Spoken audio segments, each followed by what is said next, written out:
कि E of the electrode is always equal to E naught of the electrode minus 0.0591 upon 1 n log to the base 10 Q of the electrode. Electrode के ऊपर हम लोग Nernst equation derive किए थे पिछले class में delta G का इस्तेमाल से. आज आप लिखिए नर्स्ट इक्वेशन ऑन सेल.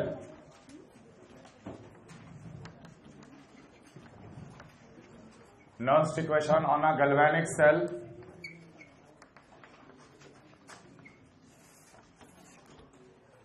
और इन दोनों नर्स्ट इक्वेशन को किस तरीके से इस्तेमाल करना है ये भी सीखेंगे. Nernst equation on a galvanic cell. खैर हम लोग सीधे सीधे लिख सकते हैं delta G of a cell will be equal to delta G not of a cell minus plus of R T L N Q for the cell. ये second law of thermodynamics से हम लोग सेकंड लॉ में derive किए थे. Delta G is always equal to delta G not plus R T L N Q. तो अगर cell पे लगा रहे हैं तो हम लोग सेल लिख देंगे. देखो जो हम लोग इलेक्ट्रोड पे लगाए थे वो भी इनडायरेक्टली हम लोग सेल पे ही लगाए हैं, क्योंकि इलेक्ट्रोड का जो रिडक्शन पोटेंशियल स्टैंडर्ड जो हम लोग मेजर किए थे वो भी एक तरह का ई नॉट सेल ही था.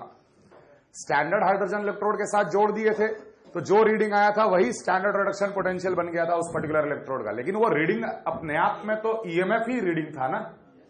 वो रीडिंग जो था वो ईएमएफ ही था. लेकिन चूंकि reduction potential standard of hydrogen electrode is always taken to be zero, इस कारण से वो बन गया था standard reduction potential of the electrode. अब मेरे पास मान लो सेल है. General expression delta G cell delta G not cell plus R T L N Q of the cell. इसको लिखेंगे minus of N F E cell will be equal to minus of N F E not cell plus R T L N Q for the cell. Reaction quotient for the cell. E cell will be equal to E not cell N F से divide कर दिए minus of R T upon N F L N Q cell. L N को अगर change करेंगे तो 2.303 लिखना पड़ेगा. Log to the base 10 आ जाएगा. टेम्परेचर अगर 298 केल्विन हुआ तो यहां पर भी फैक्टर आएगा 0.0591 का. E will be equal to E cell will be equal to E not cell minus 0.0591 by n. N अब क्या कहेंगे? Moles of electron which is flowing in the cell बताएंगे. Log to the base 10 Q for the cell. ये बन जाएगा Nernst equation at a temperature 25 degree centigrade. Maximum सवाल 25 degree centigrade पे ही होगा. 99% सवाल टेम्परेचर अगर मेंशन नहीं है तो बाय डिफॉल्ट आप 25 डिग्री मान के इस इक्वेशन को आप इस्तेमाल कर लोगे. अगर टेम्परेचर चेंज किया तो जनरल एक्सप्रेशन वो है. बस समझ में आ रहा है? तो E cell will be always equal to E not cell minus 0.0591 by N log to the base 10 Q of the cell. इसे हम लोग बोलेंगे Nernst equation on the cell. Nernst equation on the cell. Now अब देखो दो approach को थोड़ा clearly समझना. एक तरह से न्यूमेरिकल प्रॉब्लम सॉल्विंग ही हम करा रहे. दो अलग अप्रोच को क्लियरली समझना. जैसे मान लो तुम्हारे सामने गैल्वेनिक सेल दिया गया है. गैल्वेनिक सेल दिया गया है. डेनियल सेल मान ले जो हम लोग कॉमनली इस्तेमाल कर रहे हैं हमेशा. डेनियल सेल एक गैल्वेनिक सेल दिया है जिसमें जिंक ऑक्सीडाइज होता है और कॉपर रिड्यूस होता है. हमें कंप्लीट नॉलेज है कि इस सेल में कौन सा एनोड है और कौन सा कैथोड है. कंप्लीट नॉलेज है कि भाई कौन सा कैथोड है और कौन सा एनोड है. ठीक है, तो हमें मान लो नॉलेज है तो हम एनोड पे एनोड का रिएक्शन लिखेंगे, कैथोड पे कैथोड का रिएक्शन लिखेंगे. दोनों रिएक्शन को जोड़ेंगे ताकि नंबर ऑफ इलेक्ट्रॉन कैंसल हो जाए और जो रिजल्टेंट रिएक्शन आएगा उसे हम लोग सेल रिएक्शन कहेंगे. अगर हमको शुरू से ही पता है कि कौन सा एनोड और कौन सा कैथोड, एनोड पे क्या हो रहा और कैथोड पे क्या हो रहा, अगर ये बात मुझे अगर शुरू से ही पता है तो हम देखो कैसे अप्रोच कर रहे हैं. Very simple. एनोड पे जिंक विल गेट ऑक्सीडाइज्ड तो हम लिखेंगे zinc is giving zinc 2 plus 2 electron. Electron का loss oxidation. Always oxidation happens on anode. Cathode पे कॉपर वाला इलेक्ट्रोड रिड्यूस कर रहा था तो copper 2 plus is gaining 2 electron to form copper. ये हो रहा था एनोड पे, ये हो रहा था कैथोड पे. जो मेरे को शुरू से ही पता था कि डेनियल सेल में जिंक सल्फेट में डाल के रखते, कॉपर सल्फेट के उसमें डाल के रखते. दोनों को जब जोड़ते हैं तो हम लोग को ईएमएफ मिलता है. एनोड जिंक वाला है, कैथोड कॉपर वाला है, ये मेरे को पहले से ही पता है, तो हम एनोड का रिएक्शन लिखे ऑक्सीडेशन, कैथोड का रिएक्शन लिखे रिडक्शन। इसको कहेंगे हाफ सेल रिएक्शन, इसे भी कहेंगे half cell reaction. This is a half cell oxidation reaction, this is a half cell reduction reaction. अब दोनों रिएक्शन को जोड़ा जाएगा, हो सकता है यहां पे 3 होता है, यहां 2 होता, तो आप इसको 3 से मल्टीप्लाई करते, ऊपर 2 से मल्टीप्लाई करते, तो टोटल इलेक्ट्रॉन कितना कटता? 6। जो इलेक्ट्रॉन कटता है वही n का वैल्यू होता है, यहां पर ध्यान रखना। The number of electron which gets cancelled, n is the number of electron which gets cancelled on addition. n is the number of electron which gets cancelled on addition. ये अलग बात है कि इन दोनों को जोड़ेंगे तो यहां पे 2 कट जाएगा, तो हम लोग बोलेंगे यहां पर n का वैल्यू कितना है? 2। जोड़ने पे क्या रिएक्शन मिलेगा? Zinc plus copper 2 plus is giving zinc 2 plus plus copper. जब दो रिएक्शन को हम जोड़ दिए, इसे हम कहेंगे सेल रिएक्शन। जब एनोड का ऑक्सीडेशन रिएक्शन और कैथोड का रिडक्शन रिएक्शन दोनों को जोड़ दिया जाएगा, तो जो नेट रिएक्शन मिलेगा उसे हम लोग बोलेंगे cell reaction. This is cell reaction. Cell reaction तैयार है, एन का वैल्यू पता है, हम सीधे सीधे नॉन स्टिक इक्वेशन लगा देंगे। यहां पर लिखेंगे E cell will be equal to E not cell minus 0.0591 by 2 log to the base 10 Q for the cell reaction. इस सेल का Q क्या होगा? Activity of Zn2 plus activity of copper 1 divided by activity of copper 2 plus activity of zinc 1। तो ultimately activity क्या है? Zinc 2 plus का concentration divided by copper 2 plus का concentration. ये दोनों मेरे को सवाल में दिया होगा, ई नॉट सेल निकालने का तरीका भी दिया होगा, हम ई सेल निकाल लेंगे, डायरेक्ट मेरे पास आंसर आएगा। लेकिन ये कब आएगा? जब मेरे को सेल का कंप्लीट नॉलेज है, सेल के बारे में पता था कि कौन एनोड है और कौन कैथोड है, अकॉर्डिंगली एनोड का रिएक्शन लिखे, कैथोड का लिखे, उसके बाद जोड़े तो मेरे पास सेल रिएक्शन आया। सेल रिएक्शन आने के बाद मैंने नॉन स्टिक इक्वेशन लगा दिया। ध्यान रखना कि ई नॉट सेल अभी भी E not of right minus E not of left ही है।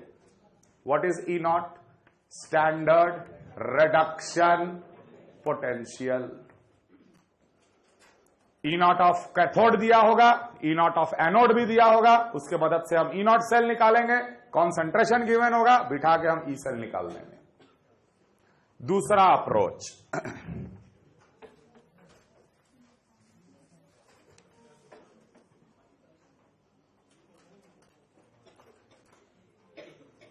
इस देखो हम दूसरे तरीके से कैसे हम आगे बढ़ेंगे, यह समझना जरूरी है। हम अब इलेक्ट्रोड मेथड से आगे बढ़ेंगे, है ना। ये तो हमको सेल के बारे में पूरा पता था सब कुछ, हम सीधे सीधे non stick equation on cell लगा दिए और उससे मेरा आंसर आ जाएगा।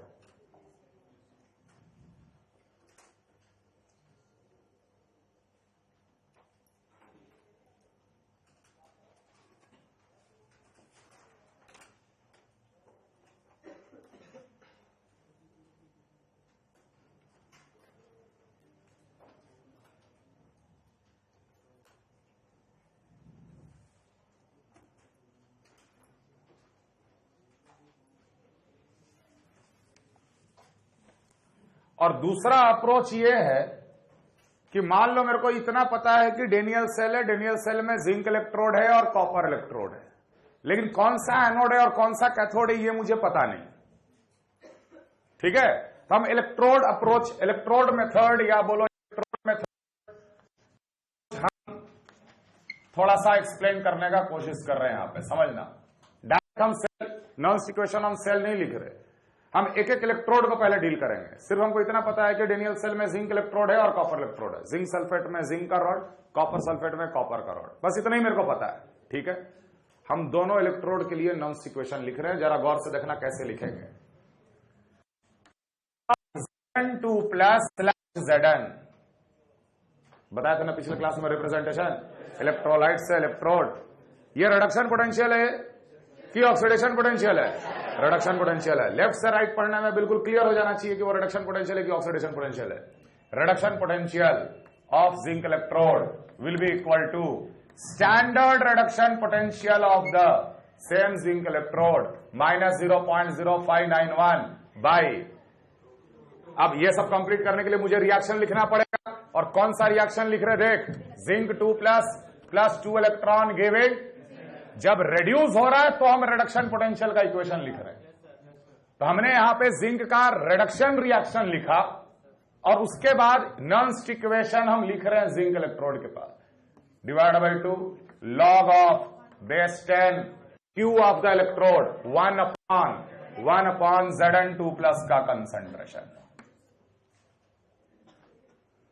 सिमिलरली मुझे पता है कि उसमें कॉपर इलेक्ट्रोड भी है, तो कॉपर का भी रिडक्शन रिएक्शन लिखो, Cu2 plus 2 electron giving copper. तो हम लिखेंगे E of Cu2 plus slash copper will be equal to E not of Cu2 plus slash copper minus 0.0591 by 2 log to the base 10 1 upon Cu2 plus का concentration. Clear? तो जब हम एक एक electrode में जब डील करते हैं, हमें नहीं पता कि एनोड कौन है और कैथोड कौन है। जब हम लोग इलेक्ट्रोड में डील करते हैं तो इलेक्ट्रोड का रिडक्शन रिएक्शन लिखते हैं, और उसके बाद हम लोग नॉन्स्ट इक्वेशन लिखते हैं। बाद में समहाउ मेरे को पता चला कि अरे ये कैथोड है, सॉरी ये एनोड है, और ये वाला इलेक्ट्रोड कैथोड है। बाद में पता चला, तो हम लिखे E cell will be equal to E of right minus E of left, E of cathode minus E of anode, E of cathode minus E of anode. अगर मेरे को बाद में पता चला कि E of cathode minus E of anode ये zinc वाला और कैथोड कॉपर वाला, तो हम लिखेंगे ई ऑफ कैथोड, तो ई ऑफ कैथोड ये हो गया। ई ऑफ कैथोड कौन सा हुआ, E of Cu2 plus slash Cu minus of E of Zn2 slash Zn। अब हम ये इक्वेशन को बिठाए, E of Cu2 plus slash Cu क्या है, ये expression E not of Cu2 plus slash copper minus 0.0591 by 2 log to the base 10 1 upon Cu2 plus का concentration minus E of the anode, ये ऊपर सारे E क्या है, रिडक्शन पोटेंशियल में ही हम लोग बात कर रहे, ये बिठाए तो E not of Zn2 plus slash Zn plus of 0.0591 by 2 log to the base 10 1 upon Zn2 plus का कंसंट्रेशन।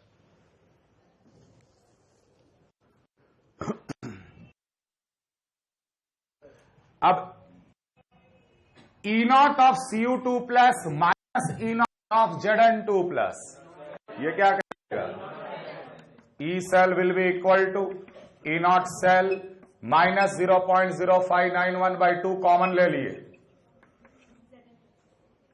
अगर हम ये कॉमन ले लिए तो log of this minus log of this आएगा।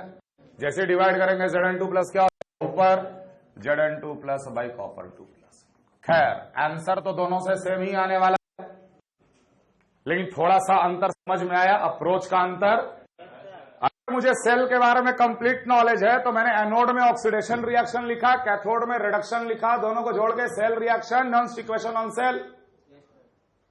लेकिन अगर मुझे सेल के बारे में कुछ नहीं पता है भाई, बस इतना पता है कि उसमें 2 इलेक्ट्रोड हैं बस, तो मैंने दोनों इलेक्ट्रोड को अलग अलग डील किया। और कैसे डील किया, रिडक्शन पोटेंशियल में।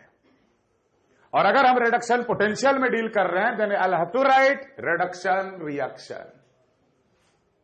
अंतर को समझ, यहां पे हम जिंक का रिडक्शन रिएक्शन लिख के अप्रोच किए हैं, लेकिन वहां पे हम जिंक का ऑक्सीडेशन रिएक्शन लिख के आगे बढ़े थे।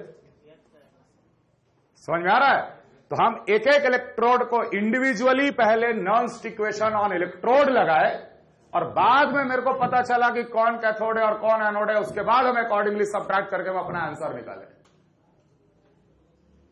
समझ में आ रहा बात? अंदर समझ में आ रहा? तो when we deal with electrode individually always write the reduction reaction Nernst equation. समझ में आ रहा है? उसके बाद फिर हमें जब पता चलेगा कि कौन एनोड है कौन कैथोड है, तो accordingly E of right minus E of left करके हम अपना आंसर निकालेंगे। और अगर मेरे को शुरू से ही पता है कि कौन एनोड है और कौन कैथोड है, एनोड का रिएक्शन लिख दो, कैथोड का लिख दो, जोड़ दो ताकि इलेक्ट्रॉन कट जाए, एन का वैल्यू पता चल गया, नॉन्स्ट इक्वेशन ऑन सेल सीधे लगा दो। Clear everyone? कॉपी करो जल्दी।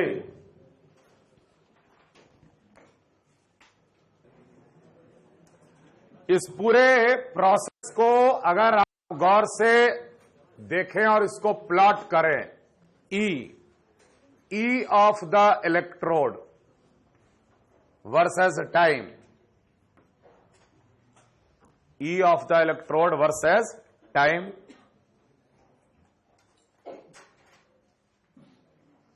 हमने Zn2+ का कुछ कॉन्सेंट्रेशन लिया हुआ है, कॉपर 2+ का कुछ कॉन्सेंट्रेशन लिया हुआ है। Zn2+ और कॉपर का कुछ कंसंट्रेशन अगर लिए तो मेरे को ई सेल का वैल्यू मिलेगा। Let the E cell is coming positive. हम लोग को ये पॉजिटिव कब मिलेगा? Depends on this particular relation, है कि नहीं। मान लेते हैं कि जिंक 2+ का कुछ कॉन्सेंट्रेशन, कॉपर 2+ का कुछ कॉन्सेंट्रेशन लेके चले और ई सेल क्या आया है? पॉजिटिव आया है।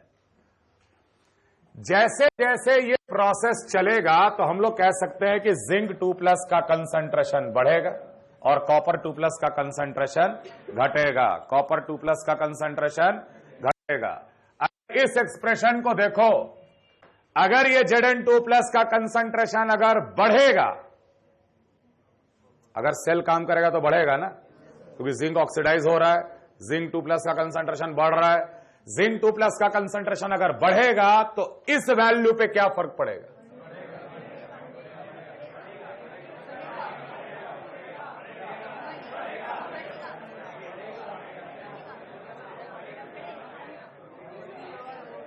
बोलो भाई, ऑब्वियसली बढ़ेगा। प्लस कर ले, Zn2+ ऊपर आ गया, Zn2+ अगर बढ़ रहा है तो E cell, E of Zn2+ बढ़ना है और ई ऑफ Cu2+ घटेगा, क्योंकि कॉपर 2+ अगर घट रहा है तो प्लस कर ले लॉग ऑफ कॉपर 2+, अगर Cu2+ अगर घट रहा है तो ई ऑफ Cu2+ भी। मैंने जब वो सेल काम करना शुरू करेगा तो reduction potential of zinc will increase and the reduction potential of copper 2+ will decrease. Definitely यहां लाई कर रहा है Cu2+ से Cu का पोटेंशियल और यहां लाई कर रहा है Zn2+ से Zn का पोटेंशियल।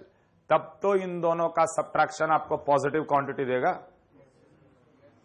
तब तो इन दोनों का सब्ट्रैक्शन आपको पॉजिटिव क्वांटिटी देगा, है कि नहीं। ये टाइम t=0, टाइम t=0 पे ई सेल इज मैक्सिमम,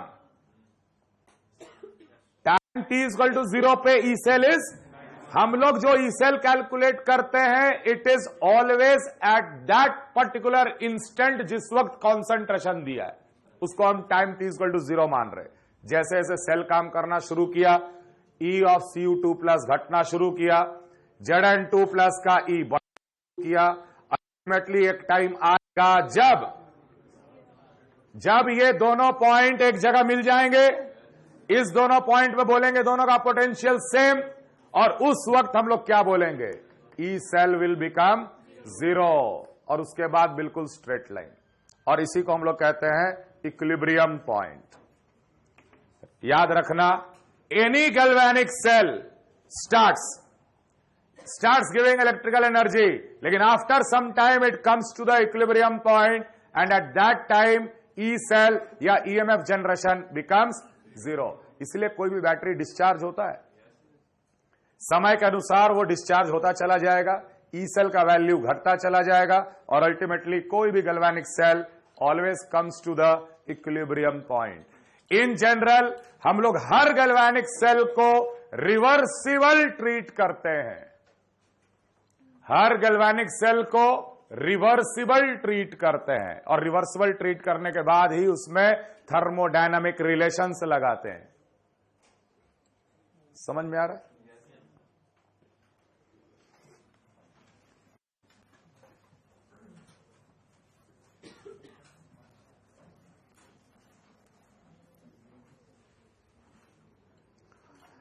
हम लोगों को पता है कि डेल्टा जी सेल अगर लेस देन 0 आया तो तुरंत बोलोगे स्पॉन्टेनियस। थर्मोडायनामिक्स से पढ़े delta G less than 0 negative quantity, spontaneous. Delta G less than 0 का मतलब क्या? माइनस ऑफ NFE सेल का लेस देन 0 होना। तो ऑब्वियस सी बात है कि ई सेल पॉजिटिव क्वांटिटी मतलब स्पॉन्टेनियस। अगर वो सेल काम करेगा तो डेफिनेटली ई सेल का वैल्यू क्या आएगा? पॉजिटिव। अगर ई सेल का वैल्यू नेगेटिव आया मतलब कि आपने जिसको एनोड बोला है और जिसको कैथोड बोला है उसका उल्टा कर दो। अगर by chance E cell negative आया मतलब that will be non spontaneous process. तो आप क्या करोगे, जिसको एनोड बनाए थे वो कैथोड होगा और जो कैथोड बनाए थे उसको एनोड कर दो, तो अल्टीमेटली वही वैल्यू पॉजिटिव फॉर्म में आ जाएगा and that cell will become spontaneous. ये बात सबको समझ में आ रहा? ई सेल का नेगेटिव होना non spontaneous cell, because in this case delta G of the cell will become greater than 0। और अगर delta G cell becomes equal to 0 we say equilibrium point, और डेल्टा जी सेल इक्विलिब्रियम 0 मतलब कि E cell will be equal to 0 and that will show equilibrium point, and that will show equilibrium point. Yes or no? Nernst equation है E cell is equal to E naught cell minus of 0.0591 by n log to the base 10 Q for the cell. तो अगर cell equilibrium पे आ गया, at equilibrium we know that E cell 0 होता है, E naught cell 0 कभी नहीं होता। At equilibrium E cell is 0 और इक्विलिब्रियम पे क्यू को क्या बोलोगे, के इक्विलिब्रियम। ये दोनों कंडीशन अगर हम यहां बैठा दिए तो E not cell will be equal to 0.0591 by n log to the base 10 equilibrium constant of the cell reaction.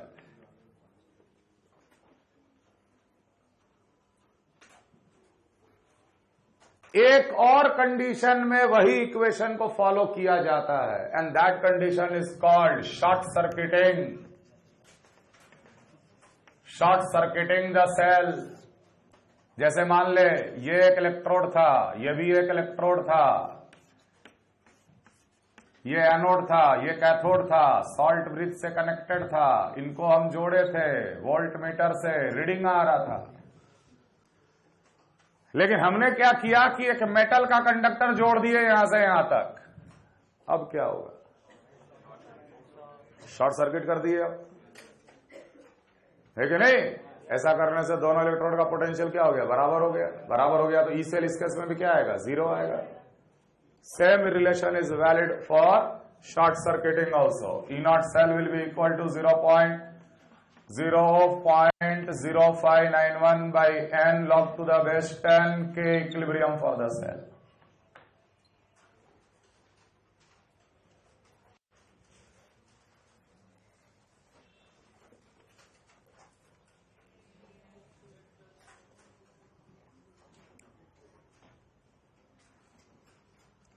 अब देखिए इलेक्ट्रोकेमिकल सीरीज आपको पता है। Electrochemical series is a decreasing reduction potential standard of metal ion या species. Decreasing है। देखो अगर cell spontaneous है मतलब कि वो प्रोसेस स्पॉन्टेनियस है। कॉपर सल्फेट का सोल्यूशन में जिंक का रॉड डाले थे तो स्पॉन्टेनियस था, उसी को हम सेल बनाए तो सेल भी स्पॉन्टेनियस। उल्टा सेल स्पॉन्टेनियस मतलब रिएक्शन भी स्पॉन्टेनियस है कि नहीं। मान लो तुम्हारे सामने एक XY प्लस का रिडक्शन पोटेंशियल दिया है, अल्फा, Y प्लस का रिडक्शन पोटेंशियल दिया है, बीटा, या आपके सामने इलेक्ट्रोकेमिकल सीरीज है, आपको पता है किसका रिडक्शन पोटेंशियल ज्यादा, किसका रिडक्शन पोटेंशियल कम है ना। तो आप सारे सवाल दिमाग में एक सेल बना के भी दे सकते हो। सारे सवाल का जवाब दिमाग में एक सेल बना के भी दे सकते हो। ठीक है, इससे रिलेटेड मेरे से कुछ सवाल पूछा गया, इससे रिलेटेड मेरे से कोई सवाल पूछा गया, which is a better oxidizing agent, which is a better reducing agent. क्या Y को Y प्लस को X के कंटेनर में रख सकते, क्या X प्लस को Y के कंटेनर में रख सकते, ऐसे से सवाल होते ही हैं इससे रिलेटेड। तो अल्टीमेटली यहां कौन डिसाइड करता है, रिडक्शन पोटेंशियल डिसाइड करता है। तो वहां पे आप तुरंत दिमाग में ये मान लेना कि मान लेते ये एनोड और ये कैथोड, और हमें पता है कि E cell is E cathode minus E anode. अगर E cathode minus E anode अगर पॉजिटिव आ गया, मतलब जो हम मान के चल रहे थे कैथोड और एनोड बिल्कुल सही मान के चल रहे थे, जिसको कैथोड माने हो वो तो रिड्यूस होगा और जिसको एनोड माने हो वो हमेशा ऑक्सीडाइज होगा। तो अगर ई सेल पॉजिटिव आ गया, अगर दिमाग में ई सेल पॉजिटिव आ गया, मतलब that process will be spontaneous. जिसको कैथोड माने हो वो रिड्यूस होगा, जिसको एनोड माने हो वो ऑक्सीडाइज होगा। समझ में आ रहा है बात? समझ में आ रहा है बात? चलो एक सवाल लिखो जरा। है मेरे पास एक थोड़ा सा एक ठीक ठाक सवाल है इसी पे based.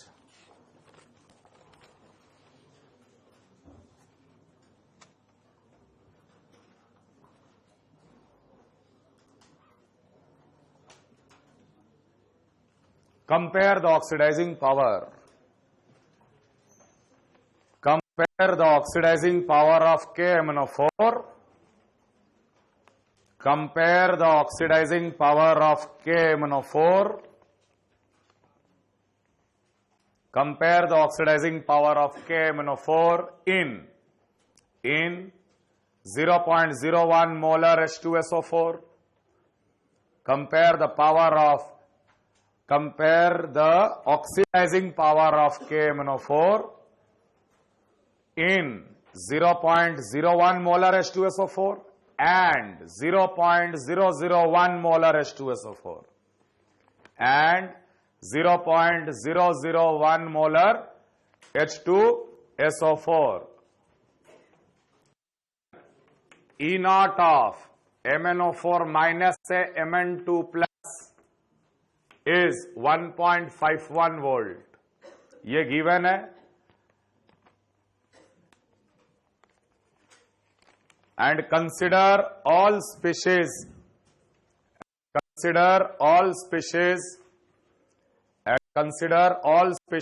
other than H plus to be at unit activity. Consider all species other than H plus to be at unit activity. Compare the oxidizing power of KMnO4 in a two different acidic medium. एक है 0.01 H2SO4 और एक है 0.001 molar H2SO4. E of E naught दे रखा है ना, और assume all other species to be at unit activity, मतलब बाकी सब का H प्लस के अलावा बाकी सब का कंसंट्रेशन या पार्शियल प्रेशर क्या है? 1.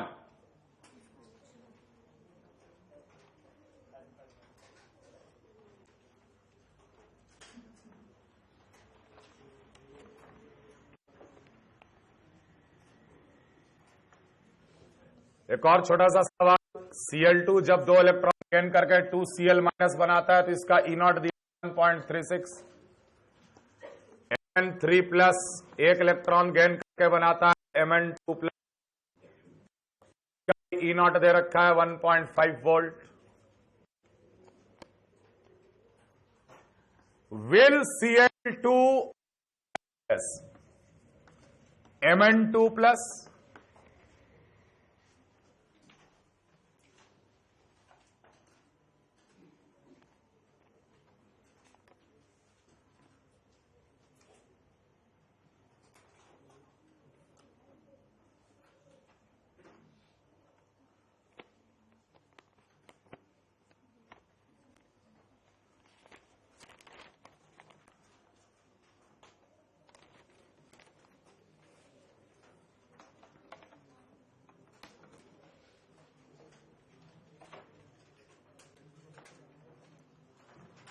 पहला सवाल देखो, अगर कोई 2 स्पीशीज होता है और किसी एक का रिडक्शन पोटेंशियल ज्यादा और किसी एक का कम, तो जिसका ज्यादा रिडक्शन पोटेंशियल मतलब उसका ज्यादा टेंडेंसी टू गेट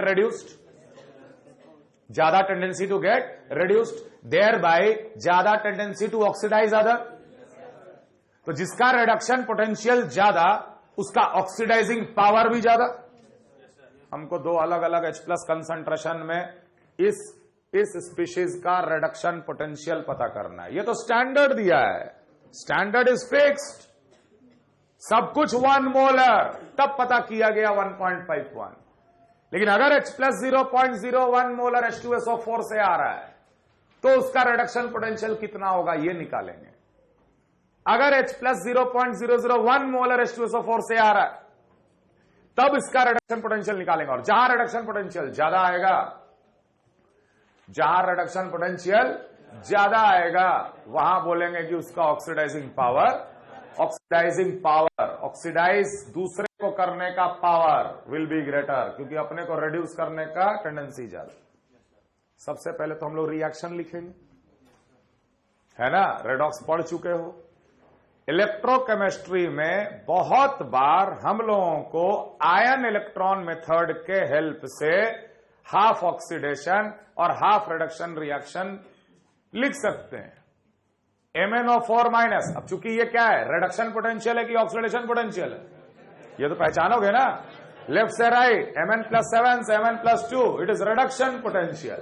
ठीक है, तो MnO4 माइनस कन्वर्ट हुआ है Mn2+ पे, बैलेंस कर इसको आयन इलेक्ट्रॉन मेथड से, प्लस 5 इलेक्ट्रॉन आएगा। खैर 4 ऑक्सीजन तो यहां लिखेंगे 4H2O, 8 हाइड्रोजन तो यहां लिखेंगे 8H+, 8 positive 1 negative, 7 positive 2 positive, 7 positive को 2 पॉजिटिव करने के लिए मेरे को 5 इलेक्ट्रॉन जोड़ना पड़ेगा। हो गया बैलेंस्ड। अब इमेजिन करो, late it is an electrode. क्या हम इसको इलेक्ट्रोड नहीं बना सकते? बिल्कुल बना सकते। इट इज अ इलेक्ट्रोड, हम लोग कंसिडर कर सकते हैं let it is a electrode, है कि नहीं? और अगर ये इलेक्ट्रोड है तो इसके ऊपर हम नॉन इक्वेशन भी लगा सकते हैं। समझ में आ रहा? अरे जैसे कॉपर 2+ जब 2 इलेक्ट्रॉन गेन करके कॉपर बनाया, उसको इलेक्ट्रोड माने कि नहीं माने? हम इसको इलेक्ट्रोड मान सकते हैं। Let it is behaving like electrode. ठीक है, E of the electrode is equal to E0 of the electrode, 5 log to the base 10, concentration 1, MnO4 minus का कंसंट्रेशन 1 इंटू H+ का concentration to the power 8। H+ के अलावा बाकियों का concentration 1 मानने के लिए कहा है, तो H+ का concentration to the power 8 0.01 molar H2SO4 देगा, 0.02 molar H+, that is 2 into 10 to the power minus 2. It will become 2 into 10 to the power minus 2 whole to the power 8. लिखेंगे, क्लियर है? सेम वे, सेम इक्वेशन हम फिर से लिख रहे, ई prime कुछ निकलेगा 1.51 minus 0.0591 by 5 log to the base 10, 1 upon 1 into, जब 0.001 मोलर H+ लिए, H2SO4 लिए, तो ये दे देगा 0.002, that means 2 into 10 to the power minus 3। यहां लिखेंगे 2 into 10 to the power minus 3 to the power 8। कौन सा बड़ा वैल्यू है, E की E प्राइम?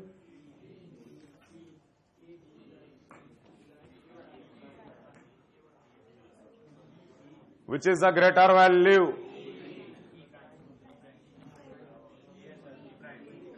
ई की ई प्राइम निकालो जल्दी, देख के क्या लिख रहे हो, कैसे ई प्राइम?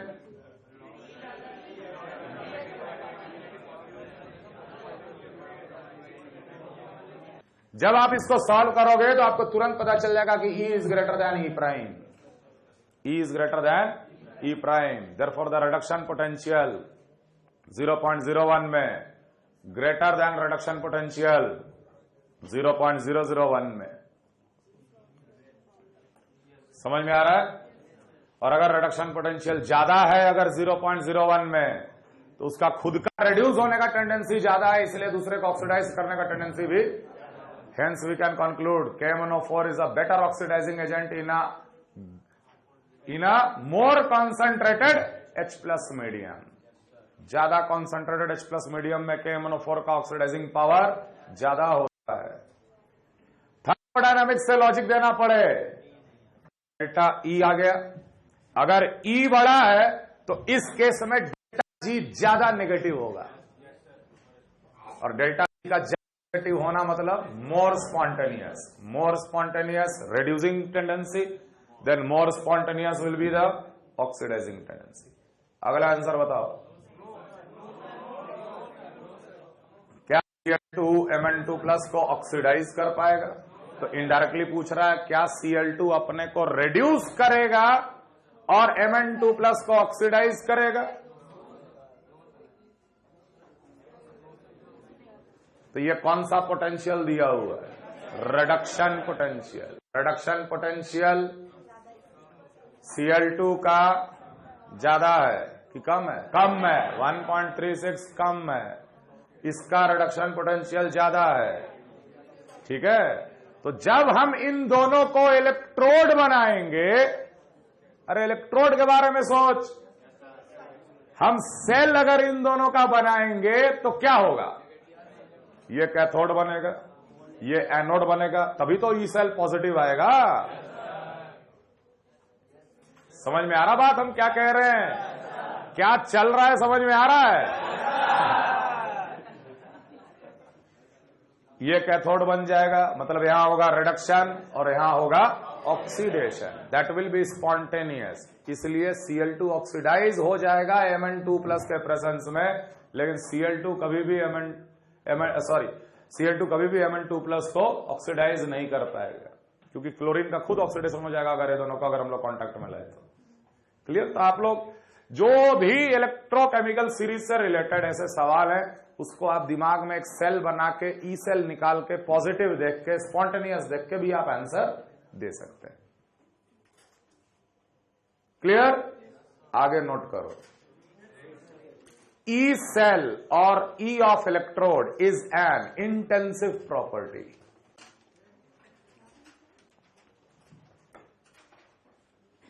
ई सेल और ई ऑफ इलेक्ट्रोड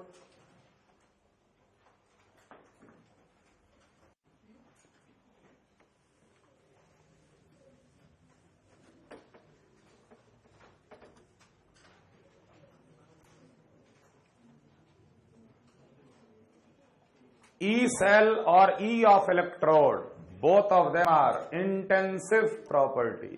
थर्मोडायनेमिक्स से पढ़े थे ना, इंटेंसिव एक्सटेंसिव। तो EMF of a cell is an intensive property.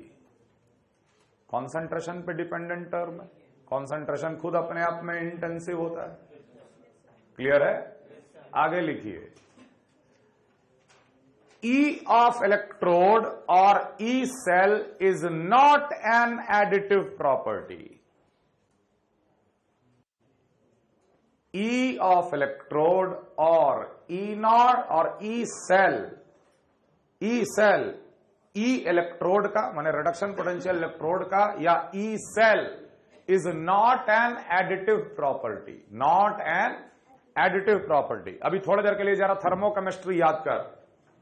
Delta H, 4 reaction लिख दिए, चारों का डेल्टा एच दे दिए, 5वां रिएक्शन का डेल्टा एच पूछे तो आप रिएक्शन में मल्टीप्लाई करके, ऐड करके, सब्ट्रैक्ट करके, कैसे कैसे करके आप 5वां रिएक्शन का डेल्टा एच निकाल लेते थे। जो काम रिएक्शन के साथ हो रहा है वही काम आप डेल्टा एच के साथ कर रहे हैं। 2 रिएक्शन को जोड़ रहे हैं तो डेल्टा एच को भी जोड़ रहे हैं, घटा रहे हैं तो डेल्टा एच को भी घटा रहे हैं। Delta H is an additive property. लेकिन 2 सेल रिएक्शन लिखकर और बगल में दोनों का ई लिखकर जोड़ोगे तो दोनों का ई कभी नहीं जुड़ता है, दोनों का ई कभी नहीं घटता है। अगर आप एक रिएक्शन में n मल्टीप्लाई कर दिए तो ई सेल के साथ n मत मल्टीप्लाई करना, क्योंकि उससे कोई फर्क नहीं पड़ता है। जैसे मान ले H++1 electron becoming half H2, तो E H+/H2 is equal to E naught of H+/H2 minus 0.0591 by 1 log to the base 10 partial pressure of hydrogen to the power half H+ का कंसंट्रेशन लिखोगे। अगर इसे में हम 2 मल्टीप्लाई कर दिए, 2H++2 H2, और हमें लिखना पड़े E of H+E H2 is equal to E naught H+/H2 minus 0.0591 by 2 करोगे और log to the base 10 P of H2 और H+ का कॉन्सेंट्रेशन स्क्वायर करोगे। यही हाफ है, हाफ को अंदर ले लो, यही बन जाएगा। तो क्या 2 मल्टीप्लाई कर दिए तो क्या E में भी 2 मल्टीप्लाई करेंगे? नहीं। इसीलिए एक लाइन में डेल्टा एच जैसे एडिटिव प्रॉपर्टी था वैसा ट्रीटमेंट ई ऑफ इलेक्ट्रोड के साथ या ई नॉट ऑफ सेल या ई सेल के साथ नहीं किया जाएगा। ये बात समझ में आ रहा है? जब दो रिएक्शन को जोड़ेंगे तो दोनों का ई को मत जोड़ना, दो रिएक्शन को घटाएंगे तो दोनों का ई नहीं घटेगा, जो नंबर मल्टीप्लाई करेंगे वो नंबर ई में मल्टीप्लाई नहीं होगा। Therefore in general E of electrode E cell is not an additive property. आगे कंटिन्यू करो। But delta G is an additive property, but delta G is an additive property.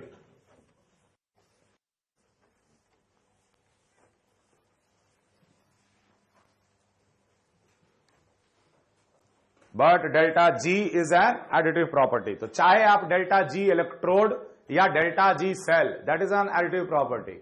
याद करो, जो जो काम आप डेल्टा एच के साथ करते थे हेस लॉ में, वही काम आप डेल्टा जी के साथ भी कर सकते हो, बिल्कुल हेस लॉ लगा सकते हो।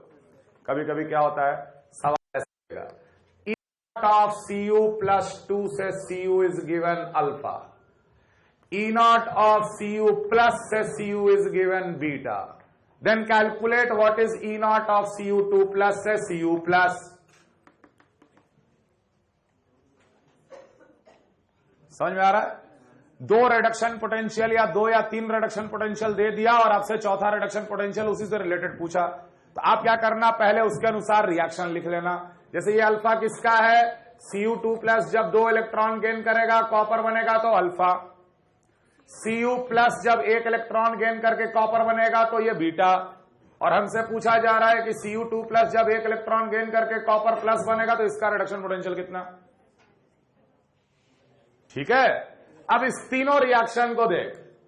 सबसे पहले E दिया हुआ है E not, delta G not निकाल लेना तुरंत, डेल्टा जी नॉट, क्योंकि इनमें एडिशन सब्ट्रैक्शन नहीं हो सकता। सीधे निकालेंगे delta G naught 1 will be equal to minus of 2f alpha, delta G naught 2 minus of 1f beta, और इसका delta G naught 3 naught known. अब इस तीनों रिएक्शन को रिलेट करो। रिलेट कैसे करें, फर्स्ट माइनस सेकंड, ये पहला रिएक्शन, ये दूसरा रिएक्शन, ये तीसरा रिएक्शन, पहले में से दूसरे को घटाएंगे मतलब तीसरा रिएक्शन मिलेगा, मिलेगा ना। तो पहले में से दूसरे को घटा के अगर तीसरा मिल रहा है तो तीसरे का डेल्टा जी नॉट 3 क्या होगा, delta G 1 not minus delta G 2 not. That means it will be minus of 2f alpha minus of 1f plus of 1f beta. और इस डेल्टा जी 3 नॉट को लिखेंगे 1 है ना n, minus of 1f into E not. इसको solve करके हम लोग ई नॉट निकालेंगे, वही ई नॉट होगा। इसका कॉपी कर लो ये। तो कभी कभी 2-3 ई नॉट अगर दिया हुआ है तो उसके मदद से चौथा ई नॉट निकाला जा सकता है डायरेक्टली।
पहला बिल्कुल सिंपल डायरेक्ट सवाल है।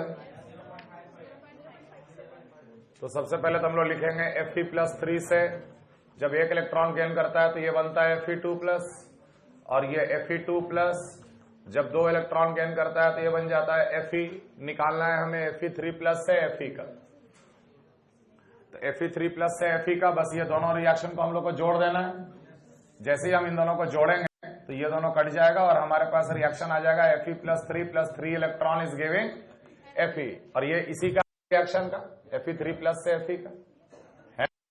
तो यहां हम लोग डेल्टा G1 निकालेंगे। Delta G1 is minus of 1 into F into minus of 0.25, तो 0.25 F आ गया प्लस के साथ।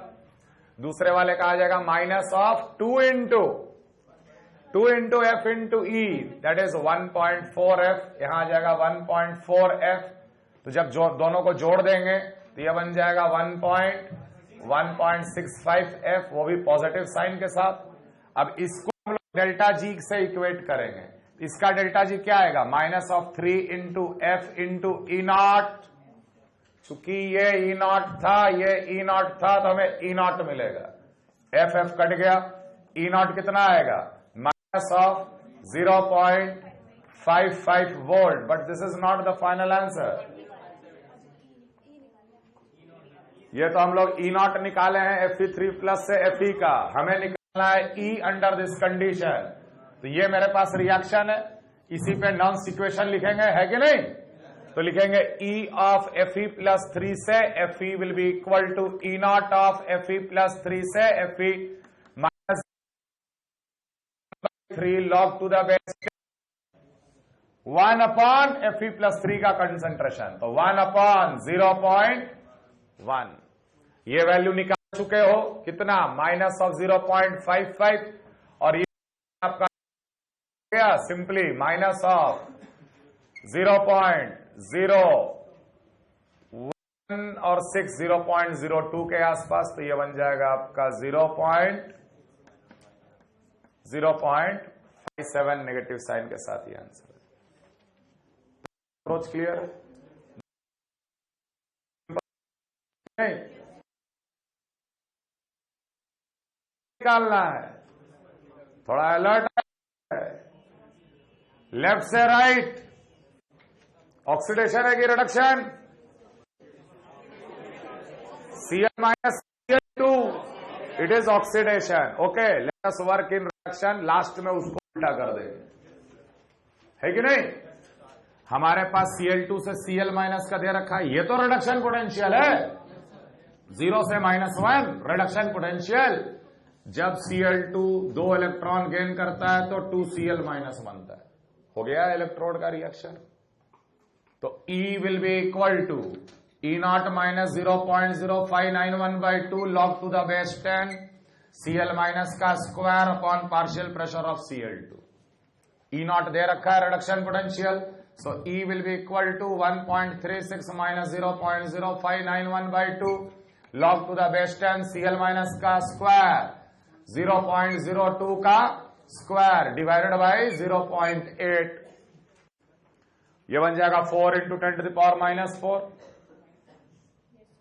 क्या है? सॉल्व करके हम लोग निकालेंगे E, लेकिन ये E क्या फाइनल आंसर है? नहीं, ये रिडक्शन पोटेंशियल निकला, तो our answer will be -E, क्योंकि यहां ऑक्सीडेशन पोटेंशियल पूछ रहा है।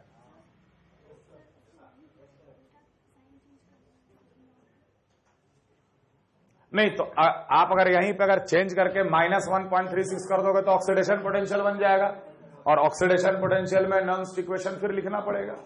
उसके लिए आपको ऑक्सीडेशन रिएक्शन लिखना पड़ेगा। कर सकते हैं, नो डाउट कर सकते हैं। यहां उल्टा हो जाएगा लॉग के अंदर, बिल्कुल किया जा सकता है, लेकिन उससे क्या है कि एक ही डायरेक्शन में फॉलो करो ना, उससे क्या है कि कोई कंफ्यूजन ही नहीं रहेगा, कहीं मिस्टेक होने के चांसेस नहीं रहेंगे। रिडक्शन पोटेंशियल में काम करते चले जाओ, जब जरूरत पड़े उसे ऑक्सीडेशन पोटेंशियल में कन्वर्ट कर दो, कर दिए। क्लियर है ये दो सवाल? तीसरा सवाल अच्छा सवाल है।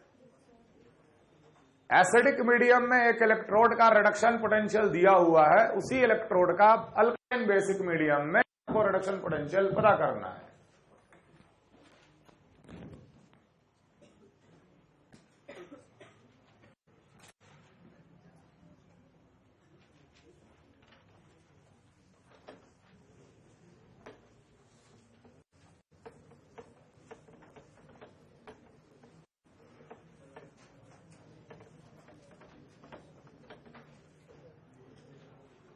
तो फर्स्ट गेट द रिएक्शन, जिस रिएक्शन का आपको रिडक्शन पोटेंशियल निकालना है उसे पहले लिखिए।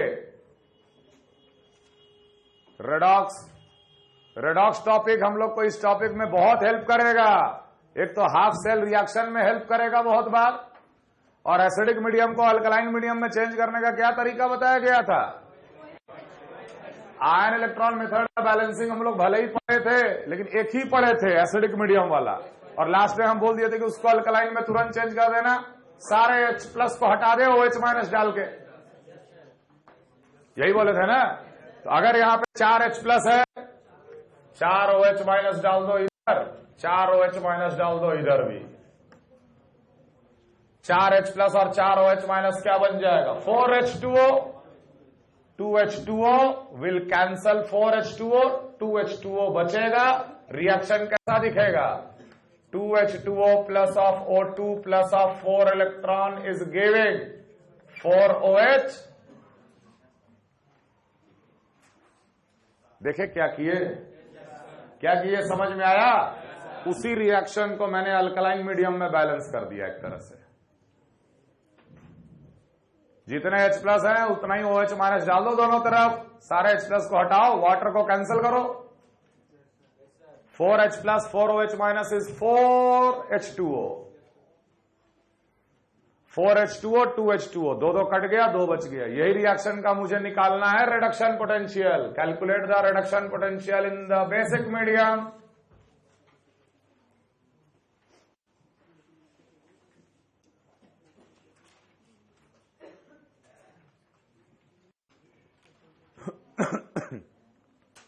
बेटा यहां पे स्टैंडर्ड कर ले, स्टैंडर्ड।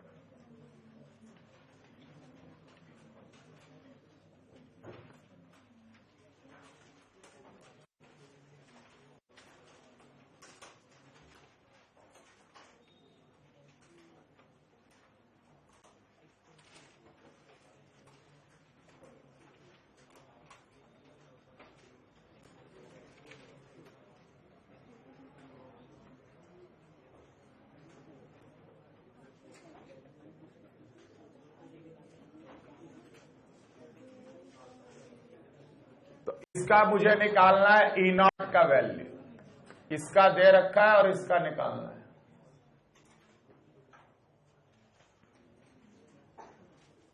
है ना।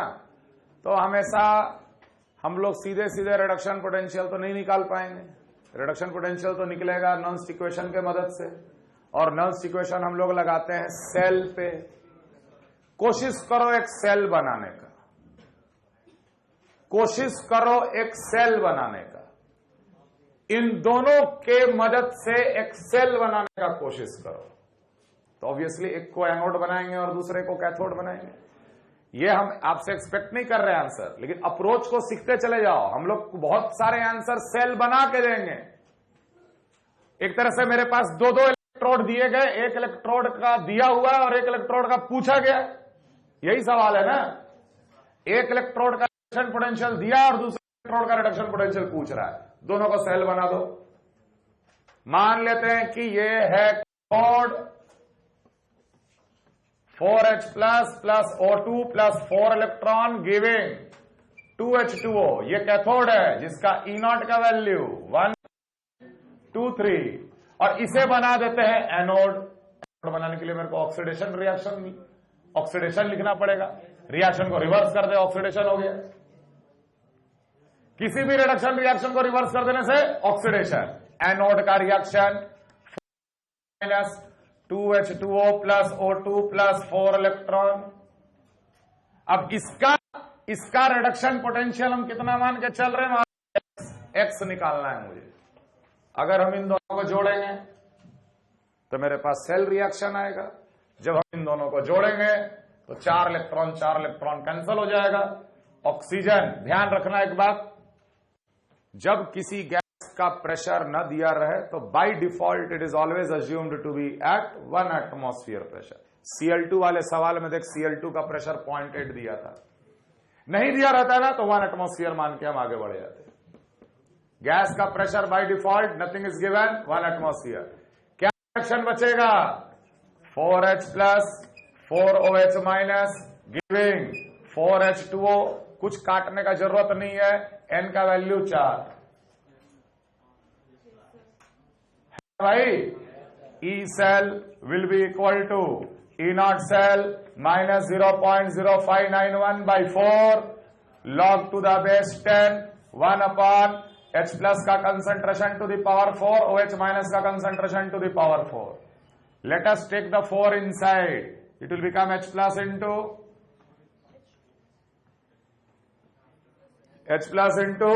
OH minus. ये है announced equation मेरे पास। E naught cell क्या लिखोगे? E naught cell लिखोगे E naught of right minus E naught of left. E naught of right is 1.23. E naught of left is x minus 0.0591 log to the base 10 हटा plus कर minus ही रहने दो 1 upon to OH minus concentration। ये है E cell। लेकिन हमें यह भी पता है कि E cell तो दिया नहीं। Let the process comes to दिमाग में क्लिक कर रहा KW, और KW इक्विलिब्रियम कांस्टेंट होता है, जो कि इक्विलिब्रियम पे ही वैलिड होता है। मान लेते equilibrium, let at equilibrium, equilibrium में क्या हो जाएगा 0। That means 0 will be equal to 1.23 minus x minus of 0.0591 log to the base 10 1 upon KW पता है 10 to the power minus 14। बिठा x निकाल आंसर। अप्रोच को सीखो, प्रॉब्लम सॉल्विंग अप्रोच को सीखो। अभी तो हम लोग बिगिनिंग किए हैं इलेक्ट्रोकेमिस्ट्री का सवाल करना। हम लोग सेल बना के इक्विलिब्रियम मानते हुए भी प्रॉब्लम को सॉल्व कर सकते हैं, अगर मुझे इक्विलिब्रियम कांस्टेंट किसी का पता है तो। कोई भी कैथोड को हाइड्रोजन इलेक्ट्रोड के साथ क्लब कर दो फ्रीली। क्यों? क्योंकि हाइड्रोजन इलेक्ट्रोड का E0 तो 0 होता है, सेल भी बन जाएगा और उस इलेक्ट्रोड का वैल्यू 0 भी आपको मिल जाएगा। तो ये सब तरीका होता है ये न्यूमेरिकल प्रॉब्लम सॉल्विंग में आगे बढ़ने का। फटाफट, which is the strongest oxidising agent?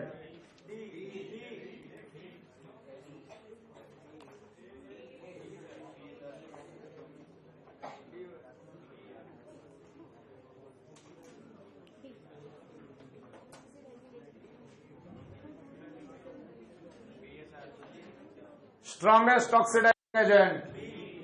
Oxidizing agent strongest मतलब वो स्ट्रांगली अपने आप को रिड्यूस करे तभी तो ऑक्सीडाइजिंग एजेंट। तो सबसे ज्यादा रिडक्शन पोटेंशियल किसका है? तो यहां नेगेटिव पॉजिटिव मैग्नीट्यूड नहीं देखा जाता, साइन के साथ। इलेक्ट्रोकेमिस्ट्री में -0.2 बढ़ा है -0.8 से, थर्मोकेमिस्ट्री में नहीं। 0 is greater than any minus quantity, है कि नहीं? खैर, यहां पे रिडक्शन पोटेंशियल, ये रिडक्शन पोटेंशियल है, ये भी रिडक्शन पोटेंशियल है, लेकिन ये ऑक्सीडेशन पोटेंशियल है। तो अगर इसको प्लस करके C कर देंगे तो यहां पे हो जाएगा माइनस। ये भी रिडक्शन पोटेंशियल है। सबसे बड़ा वैल्यू किसका है? प्लस में इसी का आ रहा है, इसलिए D का रिडक्शन पोटेंशियल सबसे ज्यादा, इसलिए D is the strongest oxidising agent. And obvious सी बात है कि जिसका रिडक्शन पोटेंशियल सबसे कम होगा वही सबसे अच्छा रिड्यूसिंग एजेंट होगा। तो सबसे कम किसका दिख रहा है? A का। क्लियर? अब ये वही टाइप का सवाल आ गया जो मैंने बहुत सिंपल तरीका से Fe3+ और Fe2+ का दिया था। आपको रिएक्शन को करना होगा बैलेंस, हर स्टेप का लिखेंगे और बैलेंस करेंगे, हर स्टेप का लिखेंगे और बैलेंस करेंगे। जैसे फॉर एग्जांपल BrO3- से लिखे BrO-, जिसका दे रखा है 0.54, इसको पहले बैलेंस करो। क्यों करते हैं बैलेंस? ताकि N का वैल्यू निकले। डेल्टा G में तो NF ही लगेगा, और N क्या होगा? नंबर ऑफ इलेक्ट्रॉन, और वो बैलेंस करने के बाद ही आएगा। ब्रोमीन ऑलरेडी बैलेंस्ड है, 3 oxygen 1 oxygen plus 2H2O, 4 hydrogen 4H+। समझ में आ रहा है? Ion electron method. 1 नेगेटिव, यहां पर है 3 पॉजिटिव, और 3 पॉजिटिव को 1 नेगेटिव में चेंज करने के लिए मेरे को 4 इलेक्ट्रॉन यहां पे जोड़ना पड़ेगा। समझ में आया? E0 दे रखा -0.54, यहां निकला delta G1 -4 into F into 0.54, पहला इक्वेशन। जो दे रखा है आपको सबका वैसे ही करना है। BRO माइनस से हाफ BR2, अरे तो ऑलरेडी बैलेंस्ड है, लेकिन ऑक्सीजन का क्या करें? 4 ऑक्सीजन है, 1 ऑक्सीजन है, BRO माइनस से हाफ BR2, 1 ऑक्सीजन, यहां लिखेंगे H2O, इधर लिखेंगे 2H plus, 2 positive 1 negative, 1 positive को 0 करने के लिए 1 इलेक्ट्रॉन। समझ में आ रहा है ना? सबका डेल्टा जी निकालेंगे और जो रिक्वायर्ड है उसका भी रिएक्शन लिखे। समझ में आ रहा है? वही डेल्टा जी वाला कंसेप्ट है। कर लोगे? Yes sir. डांटो मत, धीरे से। हाँ, क्या बोल रहा? एनोड और कैथोड माने, कोई दिक्कत नहीं है। तुम्हारा इच्छा इसको एनोड मान ले, इसको कैथोड मान ले, कोई दिक्कत नहीं है। अल्टीमेटली इक्विलिब्रियम पे ई सेल 0 होगा। हाँ सर,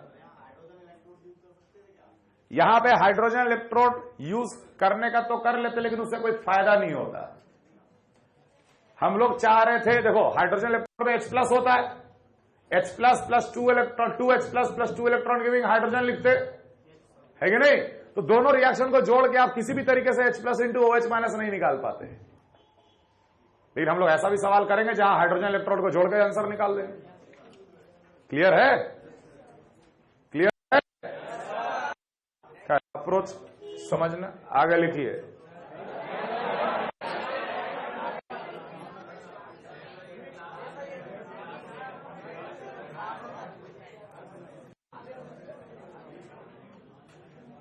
कोई भी गैल्वेनिक सेल को हम लोग सॉल्ट ब्रिज के साथ कनेक्ट करते हैं। बिल्कुल वही। अभी हम कोई इलेक्ट्रोड अभी पढ़ाए नहीं है, इसलिए हम एक ही सेल को लेकर चल रहे हैं। अगले क्लास में हम लोग पढ़ेंगे टाइप्स ऑफ इलेक्ट्रोड, तब सेल चेंज करते चले जाएंगे। जैसे जिंक 2+ में जिंक है, कॉपर 2+ में कॉपर है, तो आखिर सॉल्ट ब्रिज की क्यों आवश्यकता पड़ती है? देखो, अगर ये सॉल्ट ब्रिज नहीं होता, सोच के देखना, अगर ये सॉल्ट ब्रिज नहीं है और हम इसे एक वोल्ट मीटर से कनेक्ट जरूर कर दिए, रिएक्शन शुरू होगा। बिना सॉल्ट ब्रिज का भी रिएक्शन शुरू होगा, लेकिन थोड़ा सा आगे बढ़ते ही रिएक्शन रुक जाएगा। इक्विलिब्रियम के पहले सेल काम करना बंद कर देगा। कारण, अगर रिएक्शन शुरू होगा तो जिंक जो है वो जिंक 2+ प्लस 2 इलेक्ट्रॉन, इस सोल्यूशन में Zn2+ positive charge will increase, anode में पॉजिटिव विल इंक्रीज, एनोड में positive charge will increase. Cathode में कॉपर 2+ 2 इलेक्ट्रॉन गेन करके कॉपर बनते चला जा रहा है, तो हम बोलेंगे कैथोड में पॉजिटिव चार्ज विल डिक्रीज।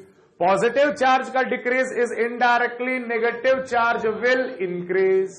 सोच के देखो, हमने डेनियल सेल को बिना सॉल्ट ब्रिज के साथ जोड़ दिया है। जोड़ते साथ पोटेंशियल डिफरेंस तो है, पोटेंशियल डिफरेंस के कारण थोड़ा सा रिएक्शन शुरू होगा। रिएक्शन शुरू होते ही एनोड में जिंक 2+ थोड़ा बढ़ गया और कैथोड में कॉपर 2+ घट गया। कॉपर 2+ घटा मैंने पॉजिटिव चार्ज घटा, सल्फेट तो उतना ही है, तो इनडायरेक्टली नेगेटिव चार्ज बढ़ गया।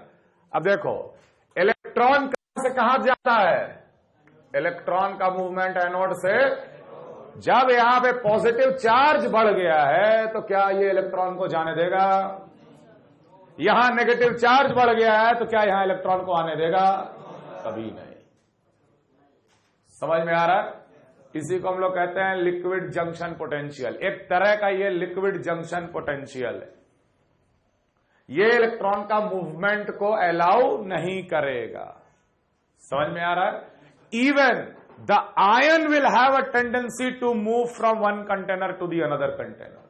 अगर यहां पॉजिटिव चार्ज बढ़ गया तो एक सल्फेट का इधर से इधर आने का टेंडेंसी बढ़ जा रहा है। बात समझ में आ रहा है? खैर सिंपल तरीके से समझो, it will not allow the electron to go और it will not allow the electron to enter. After some time क्या होगा, रिएक्शन बंद, नो रिएक्शन विल हैपन, बिना सॉल्ट ब्रिज का रिएक्शन होगा ही नहीं यहां पर। समझ में आ रहा है बात? तो सॉल्ट ब्रिज क्या होता है, सॉल्ट ब्रिज एक पोरस सब्सटेंस से बना होता है, पाइप जैसा होता है जिसमें बिल्कुल पोरस सब्सटेंस भरा होता है, और इस पोरस सब्सटेंस में हम लोग लेते हैं KCl या लेते हैं KNO3 या लेते हैं NH4NO3 का पेस्ट रहता है, जेल टाइप का रहता है उसमें। तो होता क्या है कि यहां जैसे ही पॉजिटिव चार्ज बढ़ा, यहां नेगेटिव चार्ज बढ़ा, तो यहां का आयनिक सॉल्ट का अनायन इधर आने लगेगा और कटायन इधर जाने लगेगा, ताकि कंटेनर के अंदर चार्ज बैलेंस बना रहे।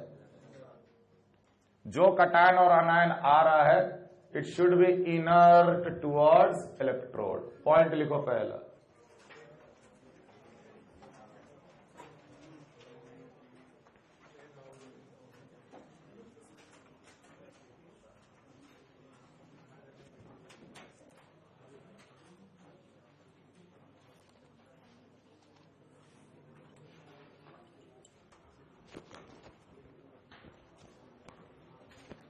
पहला point, without salt bridge the reaction starts but it stops after some time.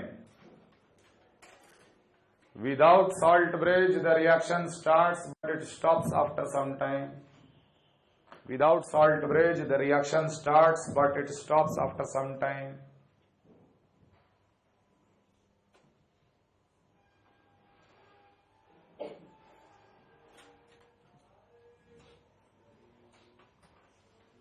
Salt bridge maintains electrical neutrality. Salt bridge maintains electrical neutrality in both electrode compartment.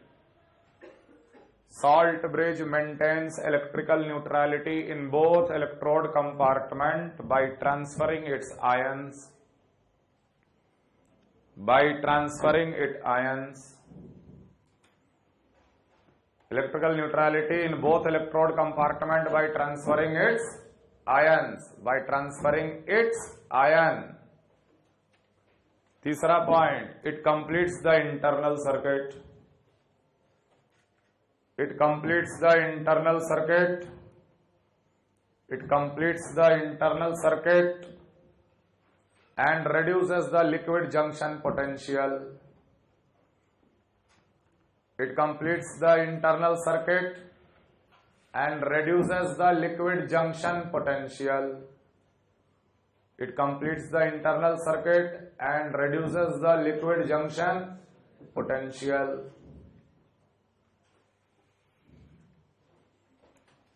ये जो जिंक का rod है, ये तो negatively charge है ना, negatively electron rich है ना, और ये सोल्यूशन पॉजिटिव चार्ज रिच हो गया, तो इन दोनों के पोटेंशियल, इन दोनों के बीच में भी तो पोटेंशियल डेवलप कर जाएगा। इसी को बोलते हैं हम लोग लिक्विड जंक्शन पोटेंशियल। तो अगर बहुत ज्यादा लिक्विड जंक्शन पोटेंशियल अगर हो जाए तो इलेक्ट्रॉन जाएगा ही नहीं जाएगा उस तरफ। समझ में आ रहा है? Salt bridge reduces the liquid junction potential. The electrolyte used in the salt bridge, the electrolyte used in the salt bridge should be inert. The electrolyte used in the salt bridge should be inert towards electrode component. The electrolyte used in the salt bridge should be inert towards electrode components. मैंने अगर हम KCl का इस्तेमाल कर रहे हैं तो एक तरफ K प्लस भागेगा, दूसरे तरफ Cl माइनस जाएगा बराबर करने के लिए चार्ज। तो ऐसा ना हो कि K प्लस और Cl माइनस आपस में रिएक्ट कर जाए किसी दूसरे चीज के साथ, है ना। It should be inert towards electrode components. And last point, the ionic mobility of the cation and anion. The ionic mobility of the cation and anion. The ionic mobility of the cation and anion used in the salt bridge should be nearly same. The ionic mobility of the cation and anion used in the salt bridge electrolyte the salt bridge electrolyte should be nearly same. हम लोग आखिर salt bridge में randomly कोई भी ionic salt इस्तेमाल नहीं करते, क्योंकि साइज का बड़ा छोटा होने से आयनिक मोबिलिटी पे फर्क पड़ता है कि नहीं। जिसका हाइड्रेटेड आयनिक रेडियस बड़ा, उसका आयनिक मोबिलिटी कम, है कि नहीं। अगर यहां पे हम ऐसा कटायन और अनायन ले लें कि कटायन का आयनिक मोबिलिटी ज्यादा है, अनायन का आयनिक मोबिलिटी कम है, अनायन तो जाएगा ही नहीं और कटायन जाके अपना काम कर रहा है। दोनों का मूवमेंट बराबर और बिल्कुल सेम समय पे, एक तरफ अनायन आ गया, दूसरे तरफ कटायन आ गया और बिल्कुल सेम समय पे, तो दोनों का मोबिलिटी क्या होना चाहिए। Therefore we use K plus Cl minus, that is KCl। दोनों का आयनिक रेडियस लगभग बराबर। अमोनियम नाइट्रेट, दोनों का आयनिक रेडियस लगभग बराबर। तो जो कटायन अनायन का रेडियस लगभग बराबर होता है, उसका आयनिक मोबिलिटी भी लगभग बराबर होता है। और वैसे सॉल्ट को ही हम लोग सॉल्ट ब्रिज में इस्तेमाल करते हैं। अगले क्लास में पढ़ेंगे हम लोग types of electrode, representation of cell, उसके बाद न्यूमेरिकल प्रॉब्लम।